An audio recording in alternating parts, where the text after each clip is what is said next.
So a very unproductive day.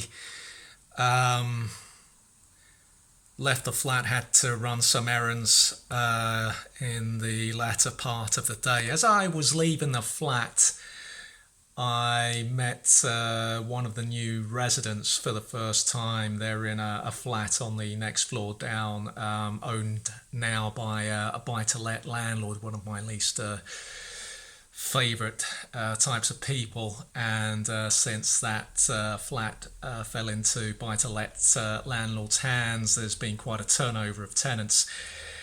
This latest pairing turned up a couple of weeks ago, and as I left the flat, someone had rung their bell, and I saw this girl come out of the flat, mid-20s maybe, very smartly dressed. Left the flat barefoot. I thought, where's she going? What's going on here? Went all the way down, opened the front door. Might have been her landlord outside, a fair-haired guy that she was talking to, some issue with the pipe. But I just thought, you could have got some footwear to go down. It's something that I don't understand. A couple of months back, I was having a reading of one of my plays. I think, where was it? It was in Lambeth North. And as I went to find the venue, as I was on my way to finding the venue, there were a couple of women walking towards a bus stop. One of them was in her bare feet. I don't understand that, given how filthy our streets are. So it's it is a big thing for me. Cleanliness. I've just come back from my aunt's, and I always take my shoes off when I go in people's houses if they don't have pets that molt. That's my rule. They don't have pets, so I always take my trainers off. But it means that if people haven't taken their shoes off when they've gone in there, then when I come in here and walk about in the flat with in my socks, then I'm bringing in the germs from my aunt and uncle's house. So what I've done is I've changed socks as soon as I've got in. I hope that's making sense. Anyway, my point being that when it's come to things like having surgery, being hospitalised, I've been very lucky so far, touch wood. The most invasive surgery I've had was actually on my fractured foot last summer. It's been a long recovery. I'm finally there now. Lots of physio. One or two setbacks along the way, maybe a few more than one or two actually, but I finally got there. I can now, run for the first time in a decade. So on balance, the surgery was definitely worth it. But when I start to worry about what the future might bring in terms of being hospitalised at some point, as many of us will be as we get older, the one thing I've always thought, I hope it's nothing, not the groin area, as you may have gauged from the video a couple of nights ago about communal showering. It's I'm not comfortable with nudity, so to be undressing in front of doctors and nurses, that would be a problem for me.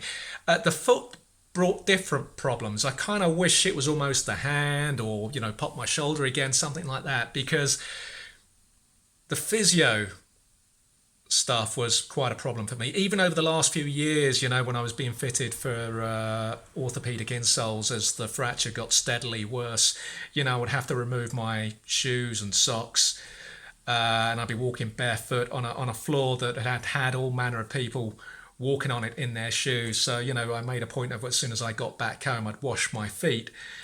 It was just something I was always very uncomfortable about. Sometimes I'd see one of the surgeons, and they look at my footwear. They'd take one of my trainers, trainer from the right foot, the injured foot, and they'd stick it on their desk. The sole of the shoe would be on their desk, and I'd be thinking, you're going to be eating your lunch off that desk at lunchtime. How can you do that? It just didn't seem to bother them. So this was something that was a problem for me. And when I had the last setback prior to finally turning the corner, after the surgery, the one thing that wasn't happening properly initially was my foot wasn't striking the ground properly, wasn't placing on the ground properly, so they had to, like when you go to a chiropractor or an osteopath, I always forget which is which, but they had to manipulate my calf. They gave me some exercises to do, and since then I'm now, placing that foot on the ground properly, as I say, to the extent I can now run. Um, but the surgeon made me walk up and down his room, bare feet.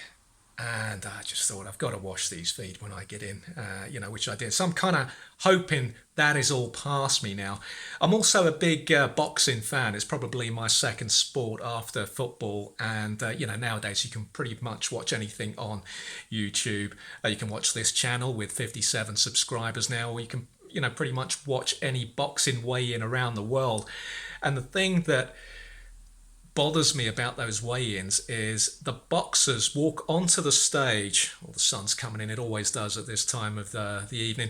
The boxers always, they strip down to their underwear, obviously, to be weighed, and they go on their stage in bare feet. Everyone else is in shoes and trainers.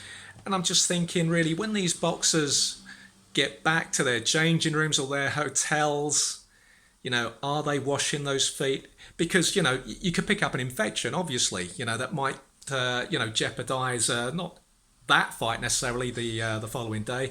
They weigh in the day before, don't they? But at some point, foot health, it's an important thing.